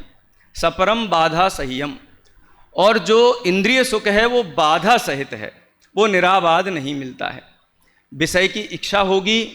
दादा ने टीका में कुछ एग्जाम्पल दिए कि किसी के इंद्रियां स्वस्थ हैं लेकिन विषय सामग्री उपलब्ध नहीं है, तो विषय सामग्री की अनुपलब्धि बाधा है। और किसी को विषय सामग्री उपलब्ध भी हैं लेकिन इंद्रियां काम नहीं करती हैं, तो वो भी बाधा है। और ये बाधा जगत में देखी जाती है। और सरकारी कर्मचारी से बाधा को और ज़्यादा कौन समझ सकता है? पूरे जीवन भर सरकार गिन गिन के पैसा देती है, जब शरीर स्वस्थ होता है, और छुट्टी भी नहीं देती है, ऑफिस में लगा के रखती है। और रिटायरमेंट के समय लाखों रुपया, 50 लाख करोड़ रुपए तक साइंटिस्ट को मिलते हैं। अब शरीर में ताकत ही नहीं है कि उसका उपभोग किया जा सके। तो लोक में ऐसा ही है कि जब ये बाधाएं निरंतर बनी रहती हैं तो इंद्रिय सुख बाधा सहित है। विच्छिन्नत्वात्, और विच्छिन्न है कि मान लो मिल गई कोई चीज़, आज लॉटरी लगी 10 करोड़ रुपए की लॉटरी लगी, पुण्य के उदय से कि पाप के उदय से? पुण्य के उदय से लगी। लॉटरी लगी और सारा का सारा पेमेंट आ गया और रात को ही किसी ने हमारे मोबाइल को हैक कर लिया और अकाउंट में जितना पैसा था वो ट्रांसफ़र कर दिया, यानी असाता वेदनी का उदय आ गया। साता वेदनी का उदय, असाता वेदनी का उदय आते ही अपना प्रभाव उसका छूट जाता है, इसलिए वो विच्छिन्न है, इसीलिए भी इंद्रिय सुख ग्रहण करने योग्य नहीं है। और इतना तो ठीक है।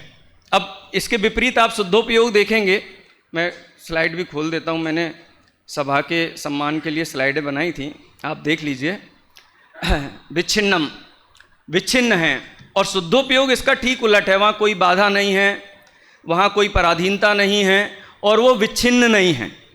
अब एक प्रश्न दीपक जी ने कल भी किया था, आज भी कर सकते हैं अतीन्द्रिय सुख वाले में, कि भाई मुनिराज को तो हर अंतर मुहूर्त में होता है, फिर वापस छठे गुण स्थान में आ जाते हैं, इसीलिए डिस्क्लेमर पहले दे दिया था। ये जो प्रसंग है ये शुद्धोपयोग माने छपक श्रेणी मान करके जो फल उत्पन्न हुआ है उसके फल के संबंध में है, और कथनचित वहाँ भी घटित होता है, वो घटित करना पड़ेगा, लेकिन ये पूरा प्रसंग ही अनंत सुख और अनंत ज्ञान वाला है, इसलिए यहाँ उस संदर्भ में ही देखना चाहिए। उसके बाद अब ये जो भोगा है इसकी सजा भी भुगतनी पड़ेगी। 5 इंद्रियों के विषयों के जो सुख उपलब्ध होते हैं 101% मंद कसाय सुख परिणाम के कारण ही मिलते हैं, लेकिन उनको भोगने वाला व्यक्ति 100% पाप का ही बंध करता है, इसीलिए वो बंध के कारण हैं। और बंध के कारण में भी विशेष देखो तो घन घात, वो शब्द का प्रयोग किया आचार्य देव ने टीका में, एक शब्द का प्रयोग किया, घन कर्म पांशु पटल, सघन कर्मों का बंध होता है। सघन कर्मों से आप समझ ही जाइए कि वो तीव्र प्रतिकूल पाप कर्म का ही बंध करता है। दादा ने वो एग्जाम्पल भी दिया है परिग्रह, जो वो अकिंचित कर धर्म के वाले प्रसंग में, कि ये परिग्रह एक ऐसा फल है कि स्वयं खाता है तो पाप का बंध होता है, और दूसरे को खिलाता है तो पुण्य का बंध होता है। तो इसलिए बंध का कारण है, और विषम है। विषम है, विषम का मतलब ये है कि वो एक समान नहीं चलते हैं, एक समान नहीं चलते। इसको बहुत सरल दृष्टांत में, किसी को रसगुल्ला बहुत पसंद है, उसको पहले जो रसगुल्ला मुंह में रखता है वो जो उसकी आनंद की परिकल्पना है, और समझ लो कि कोई बहुत उसकी मेहमान नवाजी हो रही है और उसको 15वें 20वें नंबर का रसगुल्ला खिलाया जा रहा है ज़बरदस्ती मुंह में ठूंस करके। हाँ, मैं सीधा वहीं आ गया, समय कम है, दूसरे तीसरे पे नहीं गया। और उसमें उसकी जो अनुभूति है वो एक जैसी है क्या? एक जैसी नहीं है, माने विषम है। उसी विषय में कभी उसको बहुत अनुकूलता का वेदन होता है, और उसी विषय में फिर उसको वैसा आनंद और वो नहीं रहता है। कई बार मैं प्रश्न पूछता हूँ, सबसे अच्छी ड्रेस कौन सी होती है? सबसे बढ़िया, जो वो बाजार में शोरूम में लटकी हुई है, वो सबसे बढ़िया ड्रेस होती है। और हमारे घर में उससे भी कई गुना अच्छी 50 सैकड़ों ड्रेस कपड़े पड़े होंगे, वो हमें अच्छे नहीं लगते हैं। तो इसका मतलब ये है कि वो वस्तु जब तक नहीं मिलती है तब तक उसके प्रति जो हमारी बुद्धि होती है, और जब मिल जाती है उसके प्रति जो हमारा लक्ष्य होता है, उनमें बहुत अंतर होता है। विषम है, माने ये एक जैसा नहीं है। यानी और लेकिन शुद्धोपयोग में कैसा है कि जैसा पहले 17वीं 18वीं गाथा में चर्चा हो भी गई है, व्यय विना का उत्पाद और उत्पाद विना का व्यय, एक जैसा आनंद, एक जैसा ज्ञान सदा काल बना रहता है। इसलिए इतनी सारी खामियां इसमें हैं, और इन खामियों वाली चीज़ को आप ग्रहण करना पसंद करोगे कि उस शुद्धोपयोग को पसंद करोगे जिसमें ना पराधीनता है, ना कहीं बाधा है, ना कहीं जिसमें विच्छिन्नता है, और ना जो आपको संकट में डालती है, बंध में भी नहीं डालती है। तो आप किस चीज़ को पसंद करोगे? तो इसलिए जो इंद्रिय के विषय हैं वो ये हैं। समय हो गया है ना हाँ, उसके बाद 3 गाथाएं और इस प्रकरण में हैं। उन गाथाओं में आचार्य देव ने निर्णय कराया, इसलिए हमको ये बताओ कि जो व्यक्ति पुण्य और पाप में भेद मानता है, यानी पुण्य अच्छा है पाप बुरा है ऐसा मानता है, वो घोर अपार संसार में परिभ्रमण करता है। क्यों? क्योंकि उसको वस्तु स्वरूप का ज्ञान नहीं है, उसको वस्तु स्वरूप की उपलब्धि नहीं है। इसकी जो अगली गाथा है 78 नंबर की गाथा में, उसमें आचार्य देव ये कहते हैं कि जो विदिदत्थो, जिसने पदार्थ को जान लिया है, वस्तु स्वरूप को जान लिया है। और टीका में आचार्य अमृत चंद्र देव ने बहुत कैटेगोरिकली वहाँ द्रव्य गुण और पर्याय का उल्लेख किया है।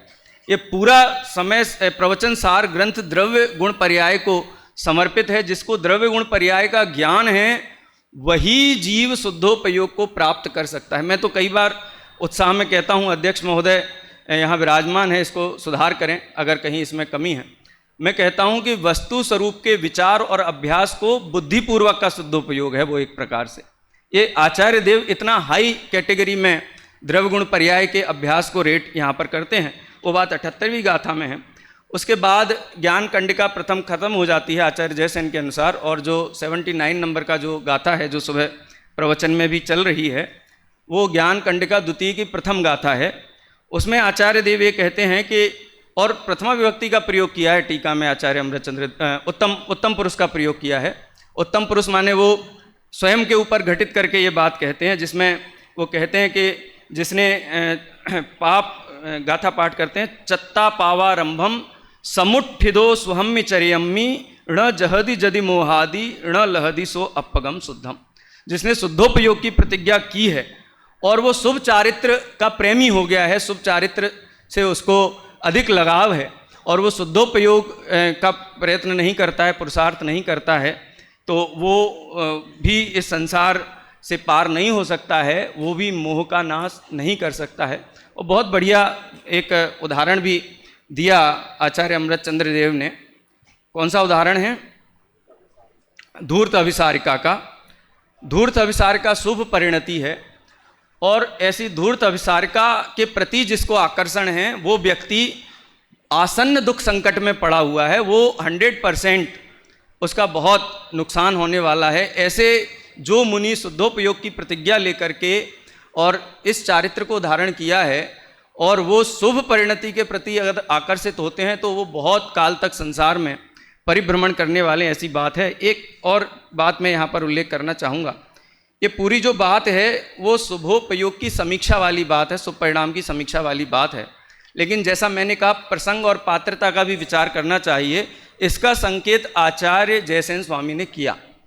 उन्होंने कहा कि अशुद्ध निश्चय ऐसे देखा जाए तो पुण्य और पाप में द्वैत है, लेकिन शुद्ध निश्चय ऐसे देखा जाए तो पुण्य और पाप में द्वैत नहीं है, ये दोनों ही ये हैं। तो ये उन्होंने नए विवक्षा रखी।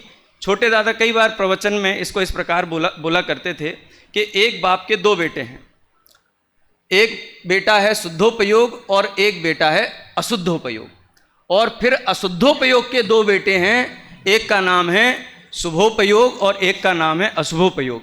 इसीलिए शुद्धोपयोग के समकक्ष तो अशुद्धोपयोग को ही देखा जाएगा। अगर बाप की प्रॉपर्टी का बंटवारा होगा तो पहले शुद्ध अशुद्ध के बीच में होगा, 3 भाग नहीं होंगे, 2 भाग होंगे, फिर जो एक भाग है उसमें 2 भाग होंगे। कहने का तात्पर्य ये है कि शुभ अशुभ उपयोग ये भेद होते हुए भी यदि शुद्धोपयोग के सामने खड़ा करोगे तो वो अशुद्धोपयोग रूप एक भेद के रूप में ही उपस्थित होंगे।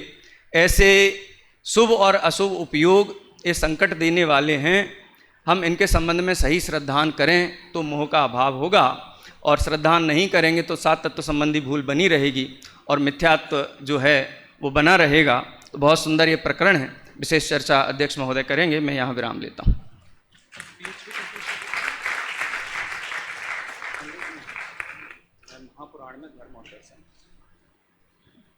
कोई प्रश्न वैष्णव?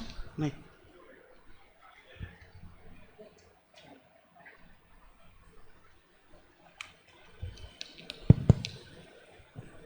आपने एक वाक्य बोला था कि जो इंद्रिय विषय भोग हैं वो प्राप्त तो पुण्य उदय से होते, ये 100% है, लेकिन उसके बाद आपने बोला था कि जो इंद्रिय भोग हैं उनसे भी ये पक्का है और ये भी 100% है कि उनसे पाप का बंध होगा, लेकिन जिनकी परिणति में उस टाइम भी धर्म रूप परिणाम है, उस टाइम भी शुद्ध भाव रूप परिणाम है, तो उनको थोड़ी फिर मतलब पाप का बंध होगा उस टाइम।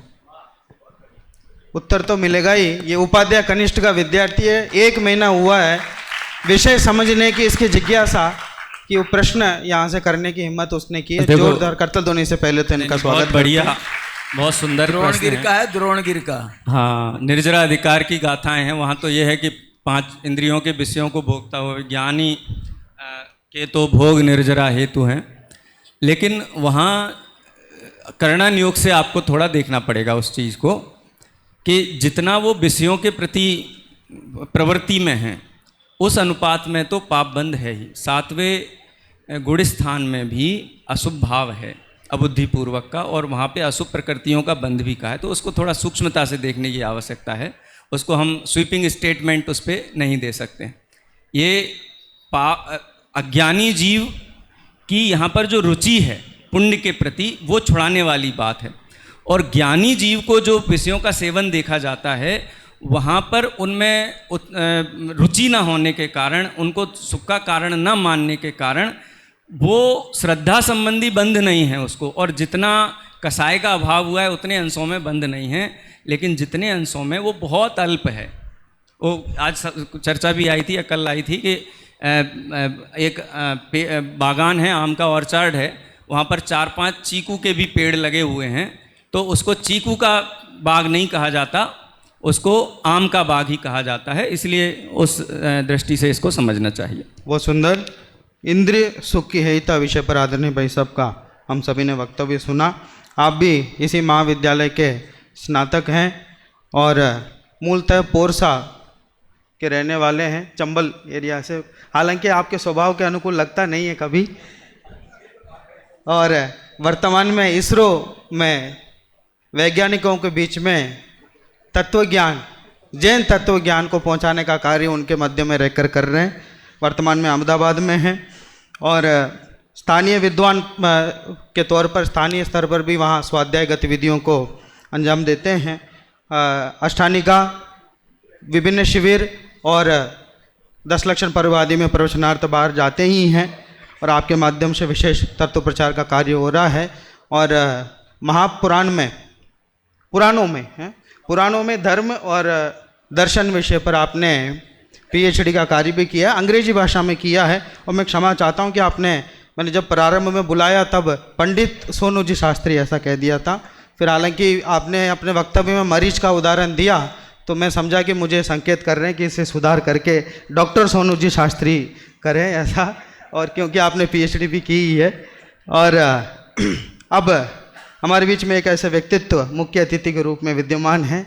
एक ही मुख मुद्रा में मैं शुरू से देख रहा हूँ, एकदम हंसते हुए पूरे परिचर्चा को सुन रहे हैं। जब ये कहा गया कि शुभ परिणाम है तब भी एक ही मुद्रा थी, और जब ये कहा गया कि शुद्ध परिणति उपादेय है तब भी एक ही मुद्रा है, और इंद्रिय सुख ये है तब भी एक ही मुद्रा है, और अतीन्द्रिय सुख उपादेय है तब भी एक ही मुद्रा है। सभी विचारों पर एक ही मुद्रा रह करके आपके विचार पटल पर क्या चिंतन धारा चल रही है हमारे बीच में प्रस्तुत करें। मैं निवेदन करता हूँ पंडित महावीर जी पाटिल साहब को। हमारे बीच में इस महाविद्यालय के प्रथम बैच के स्नातक हैं और महाविद्यालय के किसी भी गतिविधि में जितना उत्साह हमारे वर्तमान विद्यार्थी को होता है उतना ही उत्साह उनको आज तक होता है। हमारे विशेष निवेदन पर इस शिविर में पधारे हैं। भाई साहब से निवेदन करता हूँ आज इस प्रसंग पर 2 शब्द कहें। ओम नमः सिद्धेभ्य। सम्माननीय मंच, उपस्थित सादरणीय बंधुओं, इस 8 दिन के शिविर में विषय लिया है प्रवचन सार ग्रंथ। और प्रवचन सार ग्रंथ आचार्य कुंद का सर्वोत्कृष्ट और विविधतापूर्वक जो विषय का विवेचन किया है द्रव्यगुण पर्याय का, और इस संबंध में सुबह से शाम तक जो गोष्ठी चलती है सिर्फ प्रवचन ग्रंथ की ओर चलती है। बहुत ही सुंदर है। विविधता ग्रंथ पूरा करना है और एक ही विषय वस्तु को पूरा करना है। उसके लिए एक ही ग्रंथ सामने होए और उसका पूरा दिन भर उसमें चर्चा की जाए तो सर्वोत्कृष्ट उसकी सार्थकता पूरी हो जाती है। आज का विषय बहुत सुंदर है, शुभ परिणाम और अशुभ परिणाम। गुरुदेव का जो भी एक आधा प्रवचन कोई भी शुरू करो उसमें सबसे ज़्यादा विषय आधा घंटा नहीं तो 15 मिनट कम से कम इस विषय पे ही टच किए बिना वो कभी भी प्रवचन पूरा नहीं होता। जो धूल की बात है तो स्वामी जी इसी प्रकरण को लेकर ये धूल की चर्चा करते थे, बाह्य वैभव को। अरे बहुत सुंदर विषय है और ये परिचर्चा में मेरे को ज़बरदस्ती घुसाड़ा हुआ पद है राकेश जी, इसलिए मैं 15 मिनट लेने का तो मेरा अधिकार नहीं है। तो ये परिचर्चा बहुत उत्कृष्ट है। और ये परिचर्चा के बारे में ये पहले से नहीं थी राकेश परिचर्चा। ये परिचर्चा का मनीष जी कब से प्रारंभ हुआ है इसका एक इतिहास है। अपने महाविद्यालय के परिप्रेक्ष्य में जब ये श्रवण बेलगोला का मस्ताभिषेक था उस समय देश के करीबन 150 से 200 विद्वानों को आमंत्रण किया था अलग अलग क्षेत्रों के, और उसमें अलग अलग विषयों के अलग अलग परिचर्चाएं चालू थी। कम से कम 4 दिन का पूरा प्रोग्राम था। और उस समय हमारे शास्त्री भी कम से कम 80 शास्त्री करीबन उसमें थे। हाँ, कितना 500 विद्वान थे, 500 विद्वान थे। हाँ, उसमें ये परिचर्चा का विषय दिया था और बाकी विद्वानों ने जो तैयारी करके आए थे उस समय हमारा जो प्रस्तुतिकरण था वो कमज़ोर पड़ रहा था। बहुत इतिहास में प्रूफ है ये कि हमारा प्रस्तुतिकरण कमज़ोर पड़ गया, दादा को बहुत खटक गया वो बात। और तुरंत वो परिचर्चा खत्म होने के बाद तुरंत अपना जो पूज्य कांजी स्वामी विश्राम गृह है उसमें तत्काल मीटिंग बुलाई और इस पर चर्चा किया, भविष्य में कोई योजना रखनी है तो अपना परिचर्चा के बारे में ये सोचना है। हम समाज में जितना तत्व ज्ञान प्रस्तुत करते हैं देते हैं, यदि ये परिचर्चा के माध्यम से यदि हम सामने नहीं आवे तो सिर्फ मुमुक्षु समाज का सब्जेक्ट नहीं है, अन्य समाज के समय यूनिवर्सिटी के लेवल पे जब भी हम चर्चा में जाएंगे तब उस समय हमारा विद्वान भले शास्त्री होवे लेकिन कमज़ोर पड़ जाता है विषय प्रस्तुतिकरण में। और उस समय एक प्रस्ताव पास कर दिया वीर सागर जी के सामने, उन्होंने सुदीप जी थे उस समय कहा कि परिचर्चा के बारे में विशेष रूप से ध्यान देना चाहिए। ये परिचर्चा नहीं है, परिचर्चा के माध्यम से विषय वस्तु का गहन चिंतन होता है। ये 3 लोगों का अपने व्याख्यान सुना है, इनको प्रवचन करने के लिए बोल दिया 10 मिनट पहले, वो आगे गद्दी पे बैठ के प्रवचन आराम से करेंगे। लेकिन परिचर्चा का सब्जेक्ट ऐसा है कम से कम 2 घंटे का चिंतन के बिना ये परिचर्चा 2 दिन की, हाँ 2 हफ्ता 2 घंटा गलती से बोला, इतना परिचर्चा का गंभीर विषय है, इसका चिंतन भी इतना गंभीर होता है। इसलिए इस परिचर्चा देश में चलना चाहिए, ये मेरी भाव थी। मैं 4 साल पहले से बोल रहा था जी, आप भी ध्यान रखना। ये अभी विद्वान कितने आए हैं? 20 विद्वान परिचर्चा के निमित्त से मनीष जी 20 विद्वानों को भाग लिया इस 8 दिन के शिविर में। अपने विद्वान हैं पंडित जी कितने 1000 विद्वान हैं शास्त्रीय लोग, तो उन लोगों का उपयोग कैसा किया जा सके, तो ये बड़ी समस्या है। ये कुछ लिमिटेड विद्वानों के साथ ही ये प्रवचन और ये सब चर्चा चलती है। बाकी को लोगों को भाग लेने के लिए मैंने इसके पहले परमात्मा जी को भी कहा था, ऐसे पंच कल्याण पूजाएं हैं, 5 दिन में 4 कम से कम परिचर्चा रखे, उसमें उस एरिया के 10-10 विद्वान 20-20 विद्वान तो पास आएंगे, नए विद्वान आएंगे ना, बहुत जरूरी है ये। 10 लक्षण में एक विद्वान अभी सागर में जा रहा है तो एक विद्वान का व्याख्यान होएगा, बाकी दोपहर में समय रहता है। उस एरिया में कम से कम 15 एरिया, उस एरिया में सागर के एरिया में 15 शास्त्री तो है, तो 15 शास्त्री के बारे में एक एक धर्म के बारे में जो भी विषय देंगे, ऐसी परिचर्चा करके इनका जो शास्त्रीपन है ज्ञानार्जन किया है उसका जागरूक रखने के लिए विशेष प्रयास अपने को करना बहुत जरूरी है।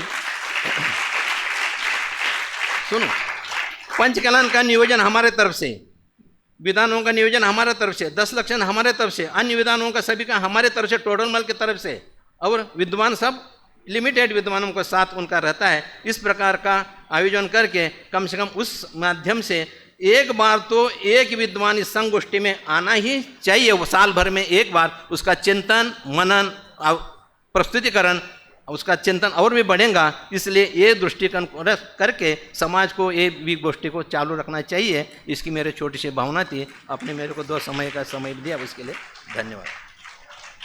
बहुत बहुत आभार आदरणीय भाई साहब का। निश्चित तौर पर आपकी भावना के अनुसार इस प्रकार के आयोजन निरंतर होते रहेंगे।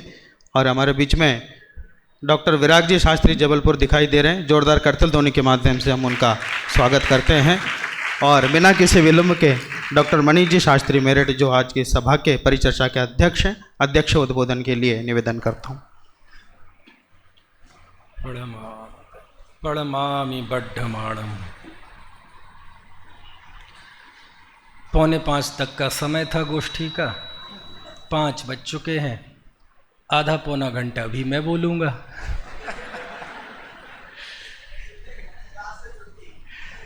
लेकिन इसके बाद ऊपर मेरी क्लास है तो जो भी समय यदि कटौती होगी तो वो भी मेरी क्लास में से होगी। इसलिए मैंने बहुत कुछ लिख रखा था, अब इसका समय नहीं है। 3 वक्ता इस दौरान आए, 2 हमारे अनुज थे, 1 अग्रज थे मतलब हैं।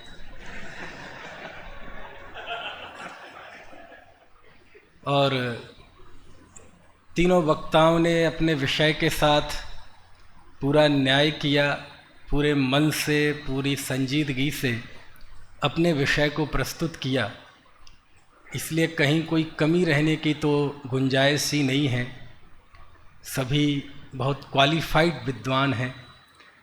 इसलिए मैं इनके सफलतम और सुंदर प्रस्तुतिकरण के लिए सभी वक्ताओं को बहुत बहुत बधाई देता हूँ। यदि आज की चर्चा को 2 पंक्तियों में बताया जाए तो शुभोपयोग का फल इंद्रिय सुख है। इंद्रिय सुख भी परमार्थ से दुख है। तो चाहे पाप का फल हो चाहे पुण्य का फल हो, दोनों का फल दुख है। इसलिए अशुभोपयोग शुभोपयोग दोनों को एक मानकर शुद्धोपयोग का पुरुषार्थ करना चाहिए। और उस शुद्धोपयोग का आधार शुद्धात्मा है, उसकी श्रद्धा ज्ञान अनुचरण करना चाहिए। ये आज की इस पूरी चर्चा का सार है। तो बस 2 मिनट में वक्तव्य पूरा करता हूँ। इस पूरा ये जो अभी जो आज चर्चा चली है शुभ परिणाम अधिकार की, नाम भले ही इसका शुभ परिणाम अधिकार है, लेकिन ऐसा लगता है कि जैसे इसमें शुभ परिणाम का महत्व तो बताया होगा। महत्व तो नहीं बताया। इसमें आचार्य ने शुभ परिणाम की कलई खोली है, शुभ परिणाम का कच्चा चिट्ठा खोला है कि ये सारा विश्व जिस शुभ परिणाम के नाम पर उछलता है, पुण्य का नाम सुनकर इसके मुंह में पानी आ जाता है। उस पुण्य की क्या कीमत है, उसके उदय की क्या कीमत है, उसके उदय में जो फल मिलता है वो भी पारमार्थिक दुख है। ये जो कच्चा चिट्ठा है, इस बात को बताने के लिए आचार्य ने ये लिखा और अंततः पुण्य पाप दोनों की एकता बताई। एक गाथा बस मैं आज आपको सुनाता हूँ आखिरी में, और ये गाथा है आचार्य यति वृषभ के तिलोय पंडिती के 9वें अधिकार की गाथा।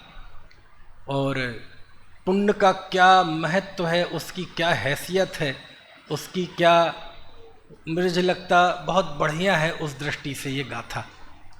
आचार्य लिखते हैं, पुण्येण होई बेहवो बेहेण मो मयेण मयी मोहो मयि मोहेण विपावम तम्मा पुण्यम दुबजिज्जो। समझ में तो नहीं आया? नहीं आना चाहिए। पुण्येण होई बेहवो, पुण्य से वैभव होता है। बेहवेण मो, वैभव से मद होता है। मयेण मयि मोहो, और मद से मति मोह होता है, दिमाग खराब हो जाता है। मयि मोहेण विपावम, और जब मति मोह हो जाता है फिर से जीव पाप करता है। पुण्य से वैभव होता है, पुण्य वैभव से मति मोह होता है, मति मोह से पाप होता है। तो आचार्य कहते हैं ऐसा पुण्य मुझे नहीं चाहिए। और ये ही इस पूरी चर्चा के केंद्र में है। शुभ परिणाम के फल में जो विषय सुख मिलता है वो तो निश्चित तौर पे दुख रूप हैं। लेकिन जब आगे की गाथाएं कल आएंगी तो आचार्य कहते हैं जब वही ज्ञान जिसको क्या नाम दिया था आपने, बुद्धिपूर्वक शुद्धोपयोग, है ना। वो अब चूँकि नाम तो बड़े विमर्श पैदा करता है और नाम कहीं लिख देंगे तो कई प्रश्न चिन्ह खड़े हो जाएंगे, ये कहाँ से लाए। लेकिन उस नाम में जो आपकी भावना है वो निश्चित तौर पे बहुत प्रांजल है ना। और वो ही आचार्य ने आगे बताई है कि यद्यपि शुद्धोपयोग के फल में जो विषय मिल गए हैं वो आकुलितमय है, लेकिन यदि वो ज्ञान अरहंतों को जानेगा, द्रव्य गुण पर्याय से जानेगा, वो यदि जिन सत्तादो अट्ठे तत्वार्थ को जो जानते प्रत्यक्ष या जिन शास्त्र से दृग मोह क्षय हो, इसलिए स्वाध्याय करना चाहिए। तो मोह के नाश का उपाय और मोह के नाश का उपायांतर जो बताया, अरहंत को द्रव्य गुण पर्याय से जानना और शास्त्र का सेवन करना, यद्यपि वो भी शुभ परिणाम ही है, लेकिन उस शुभ परिणाम में वो जो आपने कहा, क्या नाम दिया? हाँ हाँ, नहीं आपने नाम फिर से बताना, क्या नाम दिया था? बुद्धिपूर्वक का शुद्धोपयोग, है ना, जिसको कुंद कुंद आचार्य ने रयण सार में कहा है, अज्झड़ मेव झाणम, जिन सूत्रों का अध्ययन ही ध्यान है, जिसे आगम चक्षु साहू कहा, है ना। तो ऐसी बहुत बातें हैं। तो अब समापन करता हूँ, बातें करने के लिए ज़्यादा समय नहीं है। तीनों वक्ताओं को बहुत बहुत शुभकामनाएं। आपने इस गोष्ठी को बहुत शांति से, धैर्य से सुना, आपका भी आभार, मुख्य अतिथि महोदय का भी आभार, और आपने मुझे अध्यक्षता के लिए स्मरण किया, मुझे सुना, इसके लिए भी संयोजकों का भी आभार। जय जय। बहुत सुंदर उद्बोधन प्रदान किया आदरणीय भाई साहब ने। इस प्रकार परिचर्चा का कार्यक्रम यहीं पूर्ण होता है। अपने स्थान पर सभी खड़े हो जाएं। तो पंक्तियां बोल करके हम परिचर्चा को यहीं पूर्ण करेंगे। तत्वार्थ को जो जानते